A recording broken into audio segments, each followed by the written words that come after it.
What if I told you that the most influential person in human history wasn't just a spiritual leader, but a strategic genius who mastered 3 psychological laws that made him literally impossible to defeat? For over 2,000 years, scholars have missed the hidden patterns behind Jesus' unprecedented influence. Today, we're going to decode the 3 mind laws that transformed a carpenter's son into the most powerful figure in history. These aren't religious mysteries.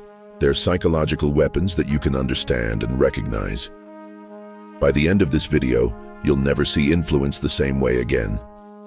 The first law alone will blow your mind. Here's what most people don't understand about Jesus. Everyone thinks his power came from miracles, but the real mystery lies in something far more subtle and strategic. Why did a man who lived only 33 years and never wrote a single book become more influential than every emperor, philosopher, and scientist combined? Why do we still quote his words 2,000 years later when we've forgotten the names of kings who ruled vast empires? The mystery deepens when you realize that Jesus deliberately chose the most powerless position in society. He was born poor, worked as a manual laborer, and hung around with outcasts and fishermen. He never held political office, never commanded armies, and never accumulated wealth. By every conventional measure of power, he should have been forgotten within a generation. But here's where it gets weird. His influence didn't diminish after his death. It exploded. Within 300 years, his followers had converted the entire Roman Empire, the same empire that executed him. Today, 1/3 of humanity follows his teachings. How does someone with 0 conventional power sources achieve unlimited influence? The answer lies in his mastery of what I call the story virus, a psychological technique so powerful that it literally rewires how people think. Most leaders try to force compliance through fear or rewards. Jesus did something far more sophisticated. He made people want to spread his ideas voluntarily. He turned every listener into a missionary without them even realizing it. The technique was hidden in plain sight, embedded in every conversation he had. But to understand how it worked, we need to examine the specific psychological mechanisms he triggered in the human brain. The secret weapon Jesus mastered was narrative embedding, the art of hiding profound truths inside simple stories that people couldn't stop retelling. But this wasn't just good storytelling. It was strategic psychological engineering at its finest. Every parable Jesus told followed a precise formula that modern neuroscience has only recently understood. First, he started with familiar scenarios: farmers, shepherds, wedding parties, things everyone could visualize instantly. This activated what psychologists call episodic memory, the brain's most durable storage system. Unlike abstract concepts that fade quickly, stories stick because they create complete sensory experiences in our minds. But here's the genius part. Jesus layered multiple meanings into each story. The parable of the Good Samaritan, for example, works on at least 4 levels simultaneously. On the surface, it's about helping strangers. Deeper down, it challenges ethnic prejudices. Even deeper, it redefines what makes someone truly clean or holy. And at the deepest level, it's about recognizing the divine in unexpected places. This technique is called semantic stacking. Each listener extracts the meaning they're ready to receive, while the story continues to reveal new layers as they mature. It's like software that upgrades itself. A child hears adventure, a philosopher discovers ethics, a mystic finds transcendence, all from the same 60-second story. The psychological power is staggering. When someone asks you to remember a lecture about morality, your brain resists because it feels like work. But when someone tells you a story about a traveler and a Samaritan, your brain treats it as entertainment and files it in long-term memory automatically. Jesus had essentially hacked the human operating system. The stories were also open source. They improved through retelling. Unlike rigid doctrines that break when modified, these stories became more powerful as people adapted them to their own cultures and circumstances. Each retelling strengthened the core message while making it more relevant to new audiences. Modern advertising executives spend millions trying to create messages that go viral. Jesus perfected this art 2,000 years ago using nothing but the architecture of human consciousness itself. Think of Jesus's parables like the original iPhone of communication. Steve Jobs didn't create the most powerful phone, he created the most intuitive one. Similarly, Jesus didn't tell the most complex stories, he told the most downloadable ones. Imagine trying to install new software on someone's brain. Most teachers approach this like forcing a Windows program onto a Mac, lots of error messages and crashes. Jesus found the universal programming language that worked on every human operating system, regardless of education, culture, or intelligence level. His stories were like Trojan horses for transformation. People thought they were just listening to entertaining tales about farmers and fishermen, but they were actually downloading revolutionary new ways of thinking about power, love, and human worth. The stories bypassed all the mental firewalls that normally reject new ideas. This is why arguing with someone rarely changes their mind, but a good story can transform their entire worldview in minutes. Facts require conscious processing. Stories slip directly into the subconscious and start rewiring your assumptions from the inside out. The most brilliant part: the stories were self-executing programs. Once installed in someone's mind, they kept running in the background, generating new insights and applications throughout that person's entire life. It's like receiving a gift that keeps giving you new presents every year. This wasn't accidental, it was strategic genius. Jesus understood that lasting influence comes not from forcing people to think like you, but from giving them tools that help them think better. He wasn't creating followers. He was creating independent thinkers who would carry his core principles into every situation they encountered. The parable format was his secret weapon for achieving immortality through ideas, rather than institutions. If this is exploding your head, leave your like so more people discover these hidden truths. But wait, because the second case is even more shocking. Now here's where Jesus' strategic genius becomes almost supernatural. While most leaders try to avoid controversy, Jesus deliberately sought it out. While others built walls to protect their power, he made himself completely vulnerable. While conventional wisdom says to attack your enemies, Jesus did something so counterintuitive it shouldn't work, but it made him absolutely invincible. The mystery is this: how did someone who preached "turn the other cheek" become impossible to defeat? How did a man who told his followers to love their enemies create a movement so powerful that it outlasted every empire that tried to destroy it? This seems to violate every law of power and survival. When Roman authorities tried to silence him, his influence grew stronger. When religious leaders attempted to discredit him, their attacks backfired spectacularly. When they finally executed him, thinking they had won the ultimate victory, it became the very event that launched his global influence into the stratosphere. This defies all logic. In any normal power struggle, the person who refuses to fight back loses. The vulnerable get crushed, the peaceful get conquered. But with Jesus, every attack against him became fuel for his movement's expansion. It's like he had discovered some hidden law of influence that turns opposition into amplification. The strangest part is that he seemed to expect this. His statements suggest he knew that persecution would strengthen rather than weaken his cause. He told his followers to expect hatred and persecution, but to rejoice when it happened because it would prove their message was working. This wasn't passive acceptance, it was strategic positioning. Jesus had found a way to make conflict work in his favor every single time. But how? What psychological mechanism transforms victimhood into victory?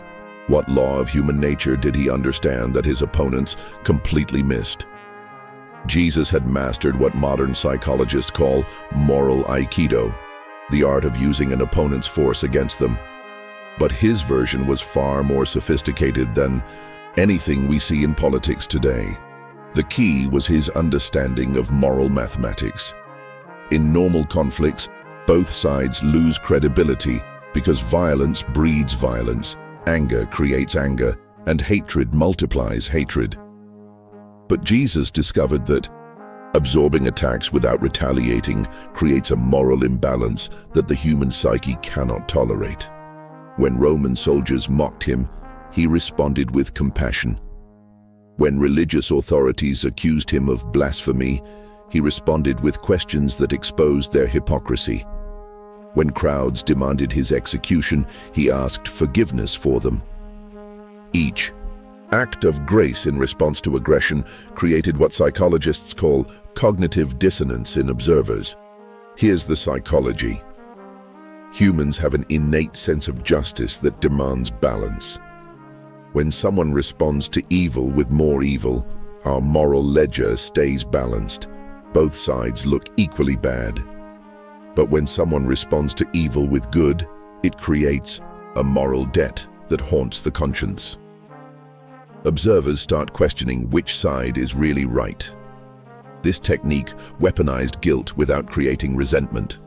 Unlike manipulation, which creates guilt about something you did, Jesus' approach created guilt about something you witnessed. Bystanders weren't being accused of anything, but they felt compelled to choose sides because neutrality became psychologically uncomfortable. The Roman centurion who supervised Jesus' execution literally declared him innocent in front of the crowd. This wasn't religious conversion, it was psychological necessity. The soldier's mind couldn't reconcile the evidence of his character with the brutality of his treatment. But Jesus took this even further. He reframed suffering itself as a form of power. Instead of seeing persecution as defeat, he presented it as validation. "Blessed are those who are persecuted for righteousness' sake," he said, transforming victimhood into a badge of honor. This created an impossible situation for his opponents. The more they attacked him, the more they proved his point about the corruption of power. Every act of aggression against him became evidence of their moral bankruptcy.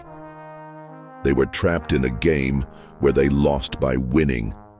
Picture Jesus' strategy like a martial arts master facing an army of angry thugs. Normal people would either fight back or run away. But a true master does something completely different. He uses the attacker's own momentum to defeat them. Every punch thrown at Jesus became a punch thrown at the concept of goodness itself. Every insult hurled at him became an insult hurled at compassion. His opponents weren't just attacking a person, they were attacking the very values that humans claim to cherish most. It's like watching someone kick a puppy. Even if you don't care about the specific puppy, something inside you rebels against the cruelty because it violates your basic sense of what decent people do. Jesus positioned himself as humanity's moral puppy. Attacking him meant attacking your own conscience. This created a psychological prison for his enemies. They were like a boxer whose every punch made the crowd hate him more. The harder they fought, the more clearly everyone could see who was really the villain in this story. But here's the genius twist. Jesus didn't position himself as perfect or superior. He presented himself as human, vulnerable, and flawed, which made the attacks against him seem even more unfair. It's one thing to attack someone who claims to be above you. It's another to attack someone who admits their weaknesses and still chooses kindness.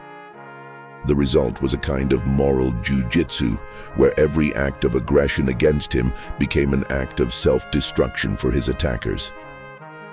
They couldn't win because winning required them to become the very thing people instinctively hate: bullies who attack the defenseless. This wasn't passive victimhood, it was active strategic positioning that made opposition backfire automatically. And subscribe now, because the third case that comes next will completely change your perspective on human nature. But here's the most mysterious aspect of Jesus' genius. How did a man who lived in a tiny corner of the Roman Empire, who spoke only to small groups, and who died young, manage to influence billions of people he never met across thousands of years? How did someone with no mass media, no global travel, and no institutional power create the most enduring influence network in human history? The mystery deepens when you realize that Jesus never tried to appeal to everyone. He regularly said things that drove people away. He challenged the wealthy, confused intellectuals, and frustrated political activists. He seemed to deliberately make himself unlikable to many powerful groups.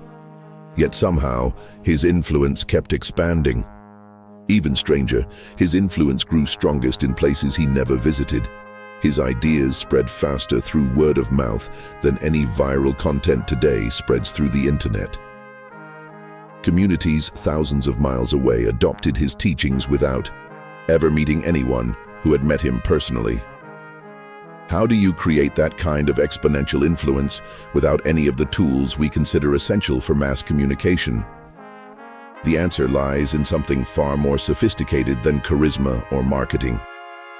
Jesus had discovered what I call the influence equation, a precise formula for creating self-replicating influence that grows stronger with time rather than weaker. Most influential people try to be all things to all people, diluting their message until it's forgettable. Others try to be so unique that they become irrelevant to most people's lives. Jesus found the exact mathematical balance between universal principles and personal relevance that made his influence both specific enough to be actionable and general enough to be timeless. But the real genius was in how he structured his relationships. Instead of trying to influence masses directly, he focused intensely on developing a small group of highly committed individuals who would then influence others, who would influence others, creating an endless chain reaction of transformation. Jesus had cracked the code of exponential influence by understanding a principle that modern network science calls the strength of weak ties. While most leaders focus on building strong relationships with powerful people, Jesus did something completely counterintuitive. He invested deeply in ordinary people and then trusted them to change the world. His inner circle wasn't composed of scholars, politicians, or wealthy influencers. It was fishermen, tax collectors, and other social nobodies. This wasn't a mistake. It was strategic brilliance. These people had three qualities that traditional elites lacked: authenticity, accessibility, and genuine transformation stories. When a former tax collector tells you that Jesus changed his life, it carries more weight than when a professional priest says the same thing. People trust peer recommendations over expert endorsements because peers have no ulterior motive to lie. Jesus was essentially creating the world's first authentic testimonial network. But he took this strategy even further. Instead of creating a rigid hierarchy with himself at the top, he built a distributed network where every node could function independently. He taught his followers not just what to believe, but how to think, how to love, and how to influence others. He was cloning his own capabilities rather than creating dependencies. The psychological genius was in what modern scientists call emotional contagion, the automatic transmission of emotions between people. Jesus didn't just teach concepts. He modeled a way of being that people unconsciously absorbed and then transmitted to others. His inner circle caught his patterns of thinking, feeling, and responding, then naturally passed them on through their own relationships. This created a viral emotional ecosystem. Everyone who spent significant time around his followers began experiencing the same sense of purpose, peace, and unconditional love that characterized Jesus himself. It wasn't conscious imitation, it was automatic psychological mirroring. The network was also anti-fragile. it became stronger under pressure. When persecution scattered his followers, instead of weakening the movement, it spread it to new geographic regions. Every attempt to destroy the network just created more nodes in more locations. Modern tech companies spend billions trying to create platforms with this kind of organic growth and resilience. Jesus designed the perfect influence architecture using nothing but human psychology and authentic relationships. Think of Jesus's influence strategy like designing the perfect computer virus, but instead of destroying systems, it upgrades them.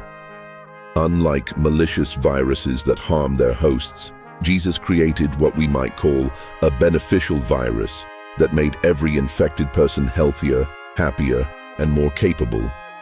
The code was elegantly simple: unconditional love, radical forgiveness, and service to others.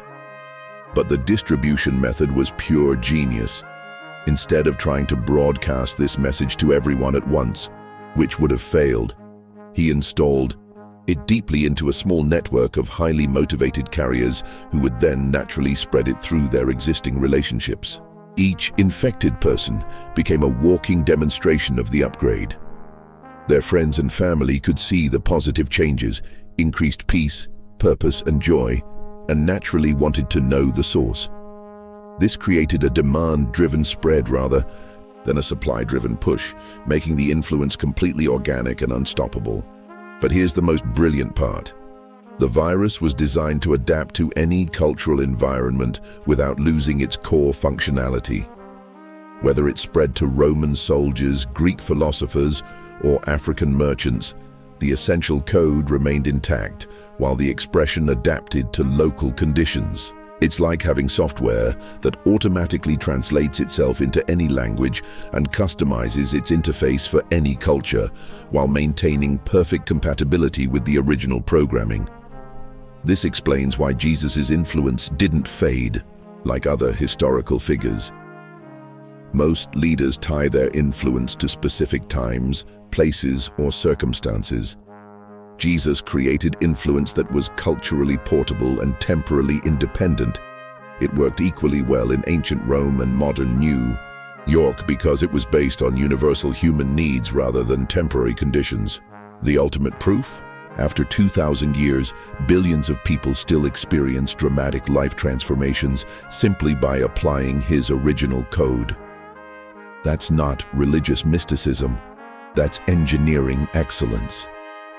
These three laws, story viruses, moral aikido, and the influence equation, reveal how someone with zero conventional power became history's most influential figure. Jesus didn't conquer through force. He conquered through strategic genius that worked with human psychology rather than against it. His methods were so sophisticated that we're only now understanding them through modern neuroscience and network theory. If these three cases exploded your mind, smash the like button and subscribe to not miss our next mysteries. Tell us in the comments, which revelation surprised you most? Hit the bell so the algorithm doesn't lie to you, and if you know someone who needs to see this, share it, because these truths need to be known. Whether you're religious or not, genius is genius, and these patterns still work today. This analysis is speculative and based on historical records and public information, not clinical diagnosis. The psychological interpretations presented are for educational and analytical purposes, examining influence patterns through a strategic lens.